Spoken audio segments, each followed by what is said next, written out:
പടക്കങ്ങൾ എന്നും എന്റെ വീക്ക്നെസ് ആണ്, എനിക്ക് ഇഷ്ടമാണ്. ഇനി എന്താ പറയാ, ഏത് പടക്കമാണോ മറ്റേ ഏറ്റവും ഇഷ്ടം ഗുണ്ടാണ്. പിന്നെ ഇഷ്ടം പൂത്തിരി ഇഷ്ടമാണ്. മറ്റേ കമ്പിത്തിരി ഇല്ലേ, പൂത്തിരി കമ്പിത്തിരി. പിന്നെ ഇങ്ങനെ വെച്ചിട്ട് വാണം, അതിഷ്ടമാണ്. എനിക്ക് പടക്കങ്ങൾ ഭയങ്കര വീക്ക്നെസ് ആണ്. ഈ പടക്കങ്ങൾ വീക്ക്നെസ് ആയ വ്യക്തി ആരെന്ന് ചോദിച്ചു കഴിഞ്ഞാൽ രേഷ്മ പി തങ്കച്ചൻ. പടക്കങ്ങളോട് എന്തോ വലിയൊരു താല്പര്യമാണ്. ഇവിടെ മീഡിയക്കാരൻ പടക്കങ്ങൾ ഇഷ്ടമാണോ എന്ന് രേണുവിനോട് ഒരു ചോദ്യം ചോദിച്ചപ്പോൾ അത് ഇഷ്ടമാണ്, അത് മോളിപ്പോയി പൊട്ടുന്ന വാണമാണ് ഇഷ്ടം എന്ന രീതിയിലും എല്ലാ പടക്കങ്ങളും പുള്ളിക്കാരിക്ക് ഇഷ്ടമാണ് എന്ന രീതിയിലും പുള്ളിക്കാരി അവിടെ പറയുന്നു.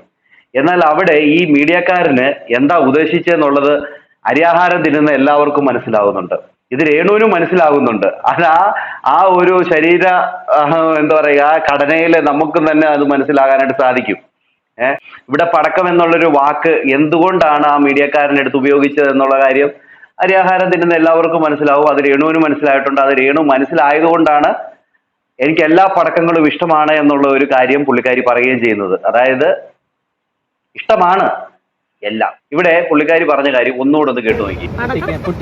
പടക്കങ്ങൾ എന്നും എന്റെ വീക്ക്നെസ് ആണ്, എനിക്ക് ഇഷ്ടമാണ്. ഇവിടെ മുഖലക്ഷണം നിങ്ങൾ കണ്ടല്ലോ. പടക്കങ്ങൾ എന്നും എൻ്റെ ഒരു വീക്ക്നെസ് ആണ്.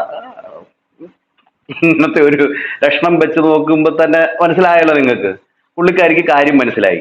അതായത് എന്തിനാണ് ഇവിടെ പടക്കം എന്നുള്ളൊരു വാക്ക് ഉപയോഗിച്ചതെന്നുള്ളത്. പുള്ളിക്കാരി അതിനാണ് എനിക്ക് എന്നും ഒരു വീക്ക്നെസ് ആണെന്ന്. ആ വീക്ക്നെസ് എന്നും വീക്ക്നെസ് ആണ് എന്നുള്ളത് നാട്ടുകാർ പറയുന്നുണ്ട്. പല കേട്ടുകഴിവികളും വരുന്നുണ്ട്, പല വോയിസുകളും വരുന്നുണ്ട്. അപ്പം ചിലപ്പം അറിയത്തില്ല വീക്ക്നെസ് ആണോ എന്ന് അറിയത്തില്ല, നമുക്ക് അറിയത്തില്ല. രേണു തന്നെ പറയുന്നു അതെനിക്ക് വീക്ക്നെസ് ആണെന്ന്. ഓക്കെ, എന്തായാലും നമുക്ക് കാത്തിരുന്ന് തന്നെ കാണാം. എന്താ പറയാ, ഏത് പടക്കമാണോ മറ്റേ ഏറ്റവും ഇഷ്ടം ഗുണ്ടാണ്. പിന്നെ ഇഷ്ടം പൂത്തിരി ഇഷ്ടമാണ്. മറ്റേ കമ്പിത്തിരി ഇല്ലേ, പൂത്തിരി കമ്പിത്തിരി. പിന്നെ ഇങ്ങനെ വെച്ചിട്ട് വാണം, അതിഷ്ടമാണ്.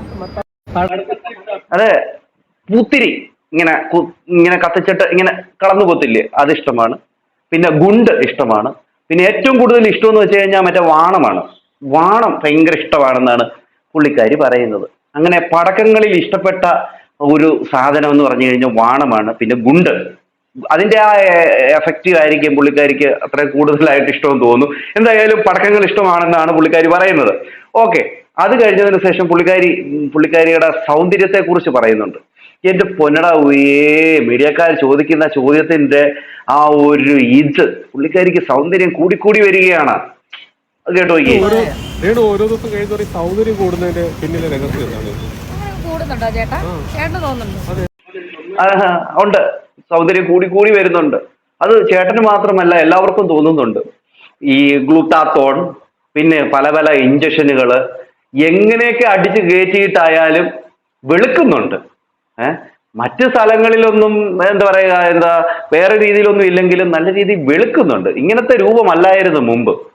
ആ രൂപത്തിൽ നിന്നും ഒത്തിരി വ്യത്യാസം സംഭവിച്ചിട്ടുണ്ട്. അത് ഈ ഗ്ലൂട്ടാത്തോണോ അത് സാധനമൊക്കെ ഇടിച്ചു കയറ്റുന്നത് കൊണ്ടുള്ള ഒരു മാറ്റമാണ്. എന്തായാലും നല്ല രീതിയിൽ കാശ് അതിന് മുടക്കുന്നുണ്ടെന്നുള്ള കാര്യം ഏതാണ്ട് ഉറപ്പിക്കാം നമുക്ക്. ഇനി പിന്നെ പല്ലിന്റെ ട്രീറ്റ്മെന്റ്, ശരീരം മൊത്തം ട്രീറ്റ്മെന്റിലാണല്ലോ, അതുകൊണ്ട് തന്നെ വെളുക്കുന്നുണ്ട് കേട്ടോ. ഇനി കുടുംബം കൂടെ വെളുക്കാതിരുന്നാൽ മതി, അതിന് ബാക്കിയൊക്കെ വെളുക്കുന്നുണ്ട്. ഓക്കെ, ബാക്കി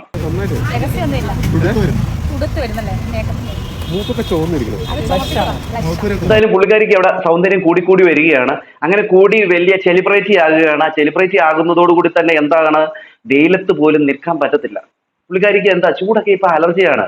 ഇനി ഒരു പിന്നെ എന്താ പറയാ, ഒരു മേക്കപ്പ് മാൻ അസിസ്റ്റന്റിനെയൊക്കെ കൊണ്ട് നടക്കണം. ഈ കുടയും ചൂടി പിടിച്ചുകൊണ്ട് അവിടെ നിർത്തേണ്ടതായിട്ട് വരും. ഇന്നലെ കഴിഞ്ഞ ഒരു ആൽബത്തിന്റെ ഷൂട്ടിങ് ഇന്നലെ കണ്ട് നടക്കുകയാണ്. അപ്പം അവിടെ ഉണ്ടല്ലോ മീഡിയക്കാര്. അവിടെ ഇങ്ങനെ മീഡിയക്കാർ എപ്പോഴും ചോദിക്കാനും ഈ പറയുന്ന രേണുവിന്റെ കൂടെ എപ്പോഴും ഉണ്ട്. അപ്പം മീഡിയക്കാരുടെ ഒരു ക്യാമറയിൽ പതിഞ്ഞ ഒരു കാര്യമാണ് ഇത്. അത് നിങ്ങൾ ശ്രദ്ധിച്ച് കേട്ടോണം. പുള്ളിക്കാരി പറയുന്നത്, പുള്ളിക്കാരിക്ക് വയ്യ, വെയിൽ ഒട്ടും അങ്ങോട്ട് സഹിക്കുന്നില്ല. അതായത് ചൂട് അലർജിയാണ്. തങ്കച്ചന്റെ മോളാണ്. ചൂട് കണ്ടിട്ട് പോലും ഇല്ല. ഇപ്പൊ ചൂടൊക്കെ ഭയങ്കര ബുദ്ധിമുട്ടാണ് ദേഹത്ത് അടിക്കുമ്പോഴേ. ഇനി കുട വേണം, മറ്റേ ഫാനല്ലേ, ചെറിയൊരു ഫാനൊക്കെ പിടിച്ച് ഇങ്ങനെയൊക്കെ കാണിക്കത്തില്ലേ വലിയ വലിയ നടിമാർ, ആ രീതിയിലേക്ക് മാറേണ്ടിയ ഒരു കാലമായി.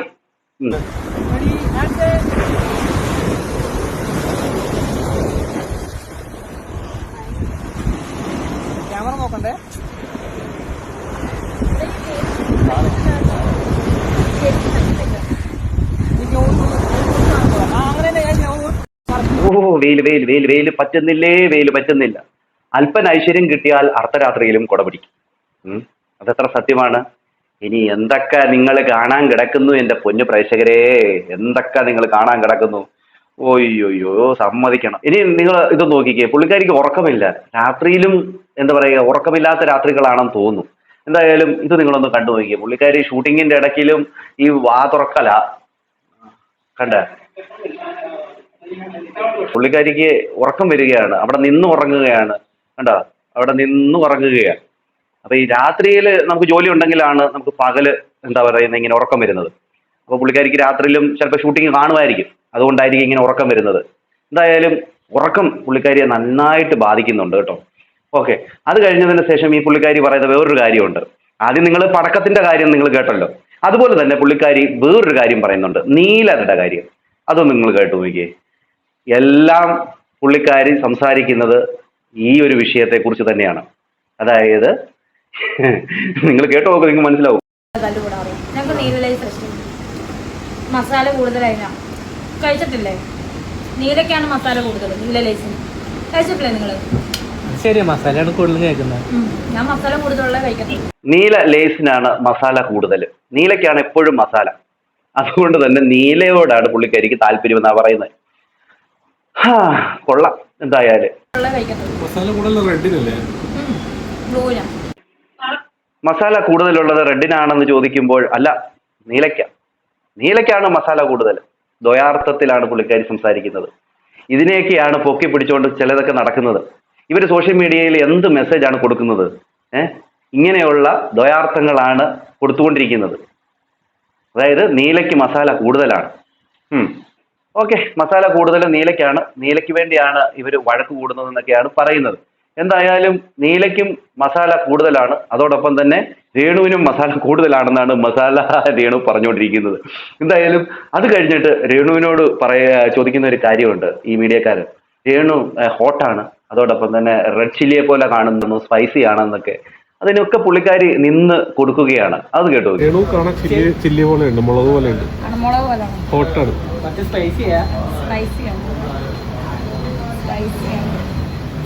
രേണു വളരെ എത്ര പോലെ?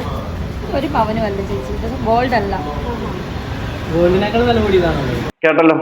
അതായത് രേണുവിനെ കാണാൻ പിന്നെ റെഡ് ചില്ലിയെ പോലെ ഉണ്ട്, സ്പൈസിയാണ്, ഹോട്ടാണ്, മറ്റു പലതുമാണ്. അതിനൊക്കെ പുള്ളിക്കാരിയെ ഇങ്ങനെ ആരെങ്കിലും ഒന്ന് പറയാൻ വേണ്ടി കാത്തിരിക്കുകയാണ്. ഇങ്ങനെയൊക്കെ കേൾക്കുമ്പോൾ ഇനിയും കുറെ എന്താ പറയാ സബ് ചെയ്യാനായിട്ടുള്ളവരൊക്കെ വന്ന് കാശ് കൊടുത്തിട്ട് ഈ പുള്ളിക്കാരിയെ ഏറ്റെടുത്ത് പിന്നെന്താ പറയാ കാലിനെ വെച്ച് പൂജിച്ച് അങ്ങനെയൊക്കെ ചെയ്യേണ്ടവരുണ്ടല്ലോ. അപ്പൊ അതിനുവേണ്ടി പുള്ളിക്കാരി പറയുകയാണ്, സമ്മതിച്ചു കൊടുക്കുകയാണ്, ഞാൻ ഹോട്ടാണെന്നും അതോടൊപ്പം തന്നെ ഞാനൊരു സ്പൈസി ആണെന്നും. പൊന്നെ, ഈ കാലം എങ്ങോട്ടാ പോകുന്നത്? ആ കൊല്ലം സുരി ഇപ്പോഴെങ്ങാണ് ജീവിച്ചിരിപ്പുണ്ടായിരുന്നെങ്കിൽ വന്നിട്ട് മടലെടുത്ത് ഇവിടെ തലക്കടിച്ചേനെ, സത്യമായിട്ട്. ആ ഒരു അവസ്ഥയിലേക്കാണ് ഇതിന്റെ ആ ഒരു പോക്ക്. എന്നിട്ട് ആരെങ്കിലും എന്തെങ്കിലും പറയുമ്പോൾ അവരെ കുറ്റപ്പെടുത്താനായിട്ട് കുറെ പിന്നെ കൂലിപ്പട്ടാളങ്ങളെ വെച്ചിട്ടുണ്ട്. ഓക്കെ, ഇനിയുമാണ് നിങ്ങളൊന്ന് കാണേണ്ടത്. ഈ പുള്ളിക്കാരി പബ്ലിക്കിൽ തെറി പറയുന്ന ഒരു കാര്യമുണ്ട്. അതായത് ഇവർക്ക് കമന്റ് ഇടുന്നവരെ വന്നിട്ട് ഇവര് തെറി വിളിക്കുന്നത്. എന്ത് സ്ത്രീയാണെന്ന് നോക്കിക്കോണേ.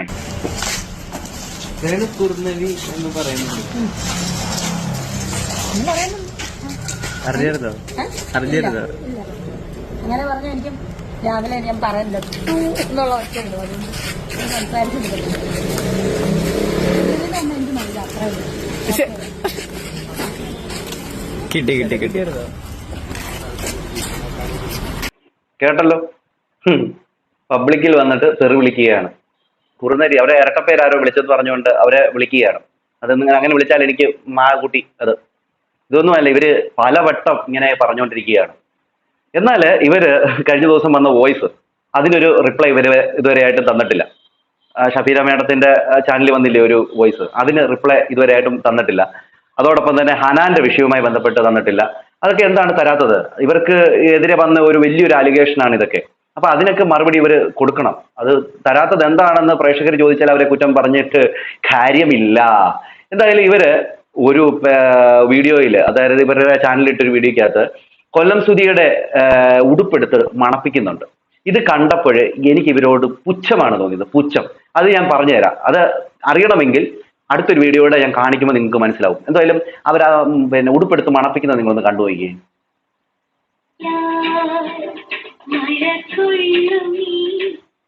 അതായത് ഇവർക്ക് വലിയ വിഷമമുള്ള പോലൊക്കെയാണ് ഇവർ കാണിക്കുന്നത്. ഉടുപ്പെടുത്ത് മണപ്പിക്കുന്നു. അതിനകത്ത് എഴുതി വെച്ചിരിക്കുന്നത് സുധിച്ചേട്ടന്റെ ഫേവറേറ്റ് ടീഷർട്ട് എന്ന് പറഞ്ഞുകൊണ്ടാണ് എഴുതി വെച്ചിരിക്കുന്നത്. എന്നിട്ട് അത് നമ്മളെ കാണിക്കുന്നു. അവരുടെ മുഖത്ത് വലിയ വിഷമമുള്ള പോലെയാണ് ആ ഒരു മുഖമൊക്കെ നമുക്ക് കാണുമ്പോൾ തോന്നുന്നത്. എന്തായാലും നോക്കിയാൽ വലിയ വിഷമത്തിലാണ് ഇരിക്കുന്നത്. അത്രയ്ക്ക് ഇഷ്ടമായിരുന്നു സുധിയെ എന്നാണ് ഇവർ ഇതുകൊണ്ട് നമ്മളെ തെറ്റിദ്ധരിപ്പിക്കുന്നത്. എന്നാൽ ഇവര് സുധിയെ എത്രമാത്രം സ്നേഹിക്കുന്ന സുധി സ്നേഹിച്ചിരുന്ന മകനാണ് കിച്ചു. ആ കിച്ചുവിനോട് പോലും ഇവർക്ക് സ്നേഹമില്ല. അപ്പൊ ഇവർ ഈ ടീഷർട്ടിനോട് മാത്രം സ്നേഹം വെച്ചിട്ട് കാര്യം എന്താണ്? ഈ കൊല്ലം സുധി സ്നേഹിച്ച പ്രാണനെ പോലെ കരുതിയ കിച്ചുവിനോട് ഇവർക്ക് ഒട്ടും സ്നേഹമില്ല. കിച്ചുവിനെ വിളിക്കുന്നു പോലുമില്ല. കിച്ചുവിനുമായിട്ടുള്ള എല്ലാ വിഷയവും ഇവർ വിട്ടുകളഞ്ഞു എന്നാ പറയണേ. ഇവര് സ്വന്തം മകനായിട്ട് കാണേണ്ടിയ മകനല്ലേ അവന് കിച്ചു. അപ്പോൾ ഇവിടെ ഈ നാടകം എന്താണെന്ന് പ്രേക്ഷകരെ നിങ്ങൾ തന്നെ ഒന്ന് ചിന്തിച്ചു നോക്കിയേ. എന്തായാലും ഇവള് കിച്ചുവിനെ കുറിച്ച് പറയുന്ന കാര്യം നിങ്ങളൊന്ന് കേട്ടെ. ഇതാണ് പറഞ്ഞത്. വെറും അഭിനയമാണ് ഇവൾ. വെറും അഭിനയം. കിച്ചു പറഞ്ഞത് സത്യം തന്നെയാണ്. കിച്ചു അനുഭവിച്ച കാര്യങ്ങളാണ് അവൻ വന്ന് പറഞ്ഞത്. എന്തായാലും ഇത് കിച്ചുവിനെ കുറിച്ച് പറയുന്നതാണ്. കേട്ടെ. ഇല്ല, ദുബായിൽ വെച്ച് വിളിച്ചായിരുന്നു ലാസ്റ്റ്. നമുക്ക് എന്താ വെച്ചാൽ നമുക്ക് ഒരു എന്താ പറയാ, നമ്മൾ ഇതുവരെ ചിന്തിച്ച പോലെ അല്ലാത്തൊരു പെട്ടെന്നൊരു നമുക്കൊരു ഇത് വരുമ്പോഴത്തേന് നമ്മളത് സ്വയമായിട്ട് നമ്മൾ വിളിക്കാതെ ശല്യം ചെയ്യാതെ ഇരുന്നാൽ പോരെ. അതല്ലേ നല്ലത്. ഞാൻ വിളിച്ചില്ല. ഇവൾ എത്ര അഭിമാനത്തോടാണ് പറയുന്നത് മകനെ ഞാൻ വിളിച്ചില്ല എന്ന്. അതായത് ദുബായി വെച്ച് വിളിച്ചതാണ്, അത് കഴിഞ്ഞ ശേഷം വിളിച്ചിട്ടില്ല എന്ന് ഇവള് പറയുന്നു. ഇവള് അവന് പൈസ കൊടുത്തതിന്റെ സ്ക്രീൻഷോട്ടൊക്കെ ഇവള് പുറത്തു വിടുകയൊക്കെ ചെയ്തവളാണ്. എന്നിട്ട് ഇവള് പറയുന്ന അഭിമാനത്തോട് പറയുന്നു മകനെ ഞാൻ വിളിച്ചില്ലെന്ന്. ഇവള് പറയുന്നത് 11ാമത്തെ വയസ്സിലോ എനിക്ക് കിട്ടിയ ഒരു മകനാണ്. അവനെ ഞാൻ കുളിപ്പിച്ചിരുന്നു, അവനെ ഞാൻ പാട്ടുപാടി ഉറക്കിയിരുന്നു എന്നൊക്കെ ഇവള് വലിയ വീരഗാഥയൊക്കെ പറഞ്ഞവളാണ്. എന്നിട്ട് ഇവള് ആ മകനെ ഒന്ന് വിളിച്ചിട്ട് പോലുമില്ല. എന്നാൽ അവനെ വിളിച്ചിട്ട് കാര്യങ്ങൾ തിരക്കാമായിരുന്നല്ലോ, ചെയ്തിട്ടില്ല. അപ്പം ഇവൻ പറഞ്ഞതിൽ സത്യമുണ്ട് എന്നുള്ളതിൽ അതിന്റെ അവൻ വന്ന് ഇത് പുറത്ത് പറഞ്ഞപ്പോൾ ഇവക്ക് നാണക്കേടുണ്ടായി. ഇവള് ടീഷർട്ട് എടുത്ത് മണപ്പിക്കുന്നവൾ ആ കൊല്ലം സുധി സ്നേഹിച്ച മകനെ കുറിച്ചാണ് ഇവൾ ഈ പറയുന്നത്. അപ്പൊ ഇവക്ക് എന്താണ് അവരോടൊക്കെ ഉള്ള ഒരു സ്നേഹം? ഒന്നുമില്ല. ഇവള് പ്രഹസനം മാത്രമാണ്, വെറും പ്രഹസനം. എന്നെ വിളിച്ചില്ല, ഞാനും വിളിച്ചില്ല. ഞാൻ ഇനി എന്തായാലും അങ്ങോട്ട് കയറി ശല്യം ചെയ്യാൻ പോകില്ല. ഇനിയും ഇവള് അങ്ങോട്ട് പോയി ശല്യം ചെയ്യാൻ പോകത്തില്ലെന്നാണ് ഇവള് പറയുന്നത്. അതായത് ഇനിയും ഞാൻ വിളിക്കത്ത് പോലും ഇല്ല എന്നുള്ള രീതിയിലാണ്. അപ്പൊ ഇവക്ക് എന്ത് സ്നേഹമാണുള്ളത്? അവൻ വന്ന് പറഞ്ഞത് അവന്റെ ലൈഫ് സ്റ്റോറിയാണ്. അത് 20% ചെറുക്കൻ പറഞ്ഞിട്ടുള്ളൂ. ബാക്കി അവൻ പറഞ്ഞിട്ടില്ല, അവൻ നിർത്തി. ബാക്കിയൂടെ പറഞ്ഞു കഴിഞ്ഞാൽ ഈ പറയുന്ന രേണു തേഞ്ഞൊട്ടത്തില്ലേ? ഇപ്പൊ തന്നെ തേഞ്ഞൊട്ടുകയാണ്. ദുബായിലെ ഓരോരോ കാര്യങ്ങൾ ഓരോരുത്തർ വന്ന് ഓരോ കാര്യങ്ങൾ പറയുന്നു. ശാന്തിപിള്ള ദിനേശ് ചേട്ടൻ എന്തൊക്കെയോ തെളിവുണ്ടെന്ന് പറഞ്ഞുകൊണ്ട് പുള്ളിക്കാരൻ പിന്നെ ഒന്നും മിണ്ടിയിട്ടില്ല. ഞാൻ കഴിഞ്ഞ വീഡിയോയിൽ കാര്യങ്ങൾ പറഞ്ഞപ്പം ശാന്തിപിള്ള ദിനേശ് ചേട്ടനെ ആരോ പേടിപ്പിച്ചു, അതുകൊണ്ട് പുള്ളിക്കാരൻ പറഞ്ഞില്ല എന്നുള്ള ഒരു കമന്റൊക്കെ എനിക്ക് വന്നിരുന്നു. എന്നാൽ കഴിഞ്ഞ ദിവസം ഒരു സ്ത്രീ തന്നെ വന്നിട്ട് അവരുടെ അറിവിൽ സംഭവിച്ച ഈ രേണുവുമായി ബന്ധപ്പെട്ട് സംഭവിച്ച കാര്യങ്ങളൊക്കെ അവർ വന്ന് പറഞ്ഞു. എന്തായാലും ഇനി എന്തൊക്കെ വരാൻ കിടക്കുന്നു? ഇതിനോടൊക്കെ ഒന്ന് രേണു പ്രതികരിക്കണം. കാരണം ഇതൊക്കെ വലിയൊരു അലിഗേഷനാണ് വന്നിരിക്കുന്നത്. സ്വർണ്ണക്കടത്ത്, അതോടൊപ്പം തന്നെ അവിടെ പോകുന്നത് ശരീരം വിൽക്കാനാണ് എന്ന രീതിയിലൊക്കെയാണ് കാര്യങ്ങൾ വരുന്നത്. അപ്പൊ ഇതിനെതിരെ രേണു ഒന്ന് പ്രതികരിച്ച് കാണാൻ വേണ്ടിയാണ് ഞങ്ങൾ കാത്തിരിക്കുന്നത്. എന്താണ് പ്രേക്ഷകരെ നിങ്ങൾക്ക് തോന്നുന്നത്? നിങ്ങളുടെ അഭിപ്രായ നിർദ്ദേശങ്ങളും മസ്റ്റായിട്ട് കമന്റ് ചെയ്യുക. അടുത്തൊരു വീഡിയോ കാണുന്നവരിക്കും എല്ലാവർക്കും